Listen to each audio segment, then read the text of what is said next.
Good evening, everybody. Welcome to a series of expert interviews conducted by Astrid Research and Advisory Services. The focus is on emerging trends in cyber terror financing, exploring new counter-terror financing policies in the Indian context, and the broader implication it has on national and economic security. We are aware that India is on a rapid digitization trajectory, revolutionizing the ways in which banking and fintech industries are benefiting from both cashless transactions and integrated online systems. However, as the evolving world of terrorism intersects with and disrupts fintech innovation, further analysis and review of the current CTF policies are the need of the hour. In the next couple of months, we'll have the opportunity to gain insights from counterterrorism specialists, defense and national security experts, cybersecurity and intelligence specialists about emerging risks of cyber terror financing, specifically within fintech. We are privileged to have with us today Professor Rohan Gunaratna, an eminent terrorism expert and the founder of the International Center for Political Violence and Terrorism Research at the Nanyang Technology University of Singapore. He has served as counterterrorism instructor for GIGN, CTSO, D88, US Navy SEALs, Swiss Federal Police, NYPD, and the Australian Federal Police. His research has included conflict zones such as Algeria, Egypt, Israel, Indonesia, Thailand, Philippines, Sri Lanka, Kashmir, Pakistan, Afghanistan, Colombia, and Uzbekistan. Author and editor of 12 books, including Inside Al Qaeda, Global Network of Terror, and a lead author in Jane's Counterterrorism, the Handbook for CT Practitioners. Thank you, Professor, for agreeing to share your insights with us. We'll dive right into the questions. That's okay with you? Yes, certainly. I'm very happy to talk with you, Aparajita. It's an honor, Professor. So the first question, just a bit of context, Professor. A major challenge for the international community in combating transnational terrorism pivots around the way in which different jurisdictions around the world have lacked consensus on defining terrorism, and therefore also lacking universal clarity on how cyber terrorism is defined. Although United States, along with its allies, built consensus around the narrative of what, which was global war on terrorism post 9/11 attacks. However, considering that incidences of cyber attacks have increased ever since, the question is it important for countries such as India to establish a universal definition of cyber terrorism to ensure international cooperation in efforts to combat terror financing? Firstly, I must explain to you that there is a difference between cryptocurrency and what is not cryptocurrency. What is not cryptocurrency is called fiat currency. So fiat currency is the money that most people use, but now there is cryptocurrency. So the language of counterterrorism, if you do not know the terminologies, you can't fight it.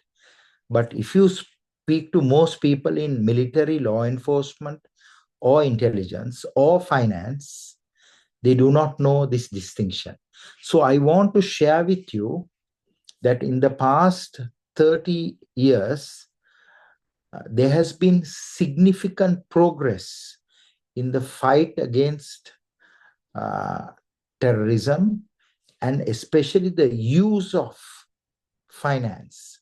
So governments have built partnerships with the private sector to detect money in 4 stages: in the collection stage, in the storage stage, in the movement stage, and the dispersal stage.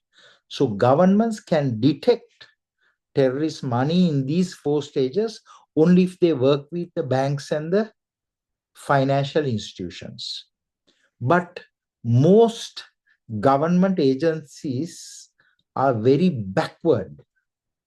They do not want to build that partnership, and that is why there hasn't been so much of progress in the fight against the financing of terrorism. So I hope that your interview will shed some light so that government agencies, especially in India, will start to do this, because I have spoken to my Indian colleagues and they are 10 to 20 years behind the field of counter-terrorist finance. They don't understand it. And I think that your program will be very useful for them. So without any further delay, they must build that crucial partnership. Now, with regard to, I told you there is fiat currency and there is cryptocurrency, right? When it comes to cryptocurrency, there are very few investigators in India. There's only a few dozen investigators in every state of India. So Indians have not made progress in this area. It's one of the most backward countries when it comes to fighting terrorism in the field of what is called cryptocurrency, right? And as you know, when it comes to cyber counter-terrorist finance, what is so important is to build those capabilities.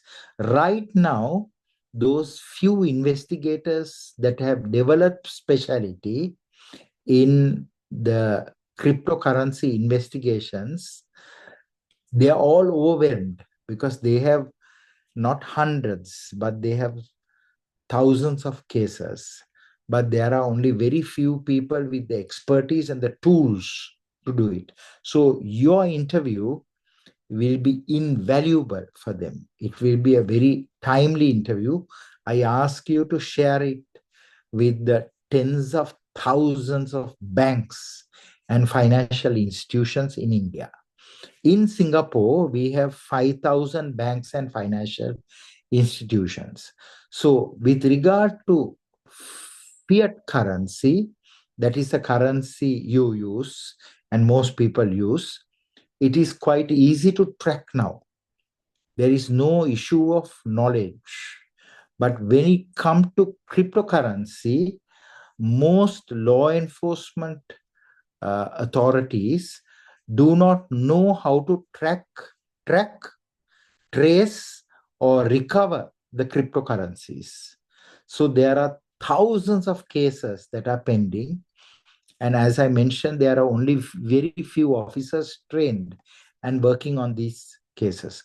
Also, one must understand that once the criminal activity leaves a jurisdiction, it's very hard to investigate and prosecute, right? So even if you look at the scam centers, recently I traveled to the Philippines and I visited the scam center. The president's office in the Philippines invited me to visit one of the online scam centers. So when the illicit proceeds are so much, right, they have to quickly convert it to crypto and then move it, because if they move it as fiat currency, they will be detected, right? So crypto has become the choice of currency for the criminal organizations, not only serious and organized criminals, but also for what is called the terrorist criminals. We had a recent case. I think it was last year with the Bangalore cafe blast. I mean, they did use bitcoins for the terror financing. And I think that was something which was very unique to the law enforcement agencies here in India. But, Professor, when you're talking about building that kind of collaborative initiative in, trying to understand the tracking process, how would you go about it? Because I think currently India is working on their fourth No Money for Terror conference. I mean, they have had that in Munich, but would you suggest any particular jurisdiction that they should perhaps model their frameworks on, Singapore or any other suggestions? Singapore is a very good model for India to follow. And I conducted a training program for the Maharashtra police on terrorist rehabilitation and reintegration. Commissioner Kulkarni, who is an extraordinarily bright leader, he later became, I think, additional Director General of the NIA, the National Investigative Agency. And I told him, you don't have an institution at a national level for rehabilitation of terrorists and extremists in India. You have it state-wise. So I think that similarly, another backward area where you need to work is the counter-terrorist financing, especially in the financial in the cyber domain. Let me add to something what you said, because I see you as a future leader and I want you to know this case. When I was head of the International Center for Political Violence and Terrorism Research, one of my staff, a very bright young lady, she's from the Muslim community, she detected communication between the head of external operations of ISIS for Southeast Asia, a man called Bahrum Naim, and a terrorist called Gigi Rahmat Deva, who was in charge of ISIS cell called Khatiba Gongong Ribus, and he was based in Batam. Bahrum Naim was based in Raqqa in Syria. So from Raqqa, Syria, Bahrum Naim sent cryptocurrency to Gigi Rahmat Deva to mount this attack. Not only mount an attack against the Marina Bay Sands, Singapore's most iconic hotel, when Gigi Rahmat Deva went for his honeymoon in Langkawi in Malaysia, the ISIS external operations chief for Southeast Asia paid for the hotel through cryptocurrency, right? So, but there was some issue and the money didn't come on time. So Gigi was very upset, because he has taken this newly married woman to this hotel. And later, of course, it was resolved.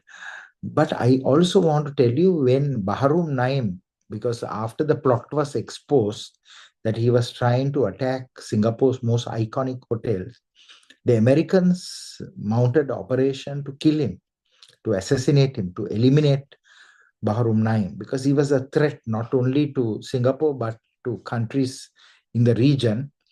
The Americans were right, because high-profile terrorists like this, we have to eliminate them, or we have to capture them. So in the case of Bahrum Naim, he was eliminated. But before he was eliminated, Bahrum Naim's wife sent a message out saying that Bahrum Naim has died. It was a fake death. He had not died, but created this story and even did the religious rituals for his death. But during this time, we saw in Bahrum Naim's account just $10 and a few cents moved. And a very bright Indonesian officer, who is now head of the counterterrorist finance, and he did his PhD in that field. He told me there is a movement of this money, So then I told him, Bahrum Naim is not dead, although it has been announced widely that he is dead. The wife has said that he is dead because they know that otherwise he will be killed. And of course, after that, Bahrum Naim was identified, located, and targeted and eliminated. So I want you to know that if we can master and develop this expertise, right, we can definitely use it to not only track, trace, and recover the finance, but we can bring those terrorists to justice. Yes, Professor, that's a very good point, and it leads us on to the next segment or the next question, which is regarding how India currently differentiates between terrorism and cyber attacks. We're talking about consolidating a framework instead of having these silos. The Prevention of Money Laundering Act, PMLA, of 2002, and the Unlawful Activities Prevention Acts, EUAPA, of 1967, specifically address terrorism. And then you have the National Cybersecurity Policy of 2013 that addresses all forms of cyber attacks. But in order to get a consensus, should cyber attacks, and actually not only that, in order to have a standardized definition of cyber terrorism. The question is, should cyber attacks against vulnerable civilians be regarded as acts of terrorism if intended to influence, intimidate, or spread fear for political, religious, or ideological reasons? In other words, if terrorist organizations promote their agenda online, should it be acknowledged as an act of terrorism instead of merely a cyber attack? Most definitely should be regarded as terrorism because of reason. Because the working definition of terrorism is the threat or the act of politically motivated violence that target civilians, the threat or the act. So if people threaten civilians and if their motive is political, it is terrorism. So we should do this without further delay. We should move very fast. Also, to answer one of your sub-questions, I want you to know that there are two types of investigators. One is called the National Security Intelligence personnel and the National Security officers, largely intelligence officers doing the investigations. Other is the law enforcement officers doing these investigations. Law enforcement officers usually cover both crime, economically motivated, and also politically motivated, which is terrorism, right? So these are the two main domains. So we have to differentiate between what is called economically motivated crime, what is called serious and organized crime, and even low-level crime, versus the politically motivated attacks, which is terrorism. So we have to call the terrorists what is called terrorist criminals. So the same set of laws can apply to those who engage in terrorism. But terrorism is a very unique form of violence. Why? Because in terrorism, those perpetrators specifically kill civilians. So that is why we have to give them the highest punishment. Anyone engaged in terrorism, we have to put them for 20 years in prison or give them death penalty.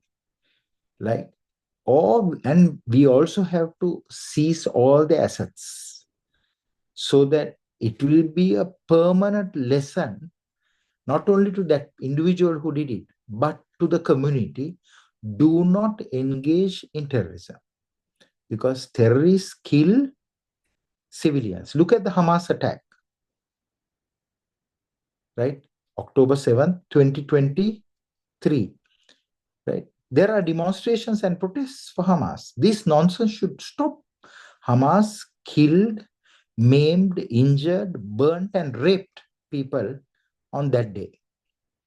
It is true the Palestinians have a cause, and we all should work towards a two-state solution.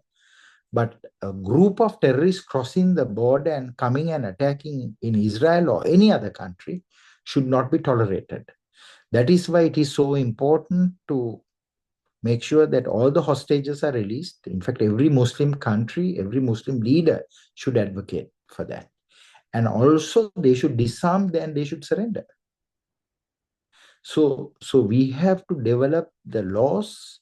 We have to strengthen the existing framework when it comes to fighting terrorism and countering the financing of terrorism. And as you have said, in the cyber domain, which is largely cryptocurrency. We've been discussing about AML CFT. However, research suggests that the objective and the outcome of money laundering and terror financing are different. Initially, as you mentioned, one's purely ideological motivated and the other one's profit based. But when we're looking at the new mechanism of crowdfunding online, that acts as a very good strategy to source funding for terrorist activities. It seems like the AML CFT falls short of the oversight that that would regulate virtual assets for terror financing because of exactly the reasons you've suggested. They're very different. When you are going through money laundering, it's perhaps easier to track um, easier to track or understand the patterns or the trends. Whereas with terror financing, because it's it's overt and there's so many networks and decentralized networks associated with it, the question is whether we can expand the oversight of AML-CFT to include crowdfunding, because like, again, like you've mentioned earlier, it's all scattered and siloed. It's not to an extent where it falls under one rigorous framework. So crowdfunding is something that is not new. What is new is that it is one more step of converting the fiat currency to cryptocurrency when it comes to cyber, right? So whatever money that has been raised through crowdfunding, the terrorist supporters or the terrorists will convert it to cryptocurrency in order to move it in a way it will be very difficult to detect, right? So this understanding governments don't have. That is why I said India is very backward in this area. I want to be absolutely truthful to you because we all have to live in reality. So India needs to work on it. Now, so government in India right now is largely working within the government. That is, the law enforcement investigators are working with the Attorney General's department, with the prosecutors, right? Working with the various investigative agencies, maybe with the intelligence services, but they are not sufficiently working with the crypto exchanges, with the crypto wallets, right? The cryptocurrency coin travel route, so that they will know how the money is moving. And finally, they have to work with Tether, because that is the main form of cryptocurrency that is being used by criminals and terrorists. So they have to work with all these four entities that I have explained to you. So we're pretty much heading towards the final question, which has four segments in. But just before we go to question number four, Professor, I mean, honestly, why do you think there is this reluctance to organize around developing these kind of sort of Partnerships, yes, collaborations. partnerships, collaborations. I mean, is it a lack of political will, according to you, or is it just lack of knowledge, to be more precise? Indians are very conservative people. You have few leaders, you mostly have managers, so they don't want to take a risk. So I'm one of the few people who are still alive who met a man called R.N. Kao. Kao was the founder head of RAW. He invited me to visit him in his house in Vasant Vihar. And I met him and I spoke to him. And I have also written about my meeting with him in a book titled Indian Intervention in Sri Lanka. I hope you will read it. But he was a very creative man. You see, he worked with Field Marshal Manekshaw to do the operation in Bangladesh. But how many such leaders you have? So that is why I always say, without studying in Indian universities, I would ask the Indians to go and study at Oxford, Cambridge, Harvard, St. Andrews, Stanford, MIT, and Princeton, so that they will come with new ideas and give that push in India for people to think out of the box. Otherwise, they will be following the beaten route, right? So creativity and innovation is the most important thing, because the world is changing so fast. Unless you have leaders, risk takers, you cannot fight this threat. You need people who will take these challenges. Well, I'm sure, Professor, Indian universities are doing their bit, trying to collaborate with Western universities and other universities from different jurisdictions. And I really hope that this creativity or strategic creativity that you're talking about takes shape in the future, with regards to counterterrorism policies and etc. Moving on to the last question, and this is a bit elaborate. So we've been discussing more from a strategic point of view for the last three questions, but with the fourth one, it addresses the operational point of view a little bit. So, and exactly what you were speaking to regarding how authorities would regulate their ICTs in an effort to mitigate risks associated with cyber terrorism financing. So you're specifically, you're looking at four stages, as four stages of terror financing, which is raising funds and moving funds and distributing funds. And the first one is sourcing. But if you had to devise a framework around this, the first question would be, and would go down the first, second, third, fourth. What kind of profiling strategies would you use to predict online users with malicious intent? That's the first question. I'll just read the next three ones so that you have an idea. What kind of identification strategies are employed to prevent online users from raising funds? The third one, what kind of monitoring strategies are used to detect online users engaged in moving funds? And the final one, which is the fourth one, what kind of governance strategies are used to respond to online users engaged in distributing funds? So we're looking at a cybersecurity risk prevention strategy online, which is cyber terrorism sourcing, and also combining that with the terror financing process. Over to you, Professor. You are super smart and you will be a future leader. So I want to go into detail. That With pleasure. is, when it comes to cryptos, people can see only on RAM. They can't see off RAM. So on RAM, the info is available. That is what people can see.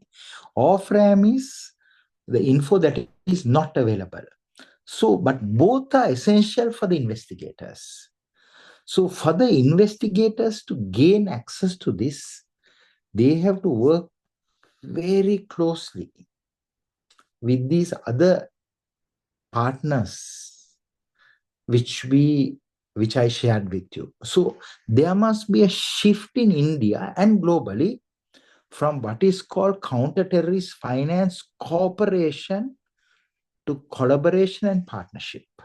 They have to have trusted networks in those exchanges, right? They have to have trusted networks in those people who are doing the crypto wallets, the cryptocurrency coin travel routes, and also in Tether, which is the choice for the criminals and the terrorists at this point. Tether is the name of the currency and the name of the company. And Tether is willing to cooperate. So I think that it is so important to invite them. Now, so you have to, in terms of profiling, you have to trace everyone using Tether. Then you must identify the mule accounts. What are the mule accounts? Mule accounts are those used to transfer money, criminal money, and then you have to track the Tether transactions. It is because what they do is in the fiat currency domain, that is the money that you use, right? There is sufficient progress. As I mentioned, we already start to work with the banks and the financial institutions to detect money in the collection, storage, movement, and dispersal stages. I myself wrote one of the early manuals on this subject. So let me share with you. So we need the fiat currency, they are very well developed. Other is we have to enforce the same measures that we have taken for the fiat currency to the online, to the cryptocurrency. You see, the same manual, the same methodology, we have to impose it. We haven't done that. Then once the money leaves the jurisdiction, it becomes nearly impossible to trace it. Once the criminals move the money, it throws off the investigators, and the money is moved to what is called a tumbler that has both dirty money and clean money.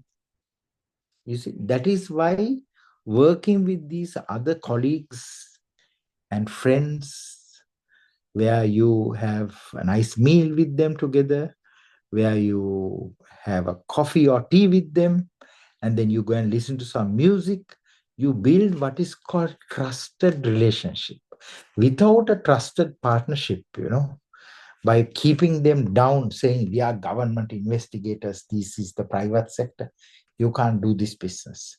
So we have to work together. You must understand, today to protect any nation, the government must work with the community and the private sector. Why? Because 95% of the infrastructure is owned, operated, and managed by the private sector.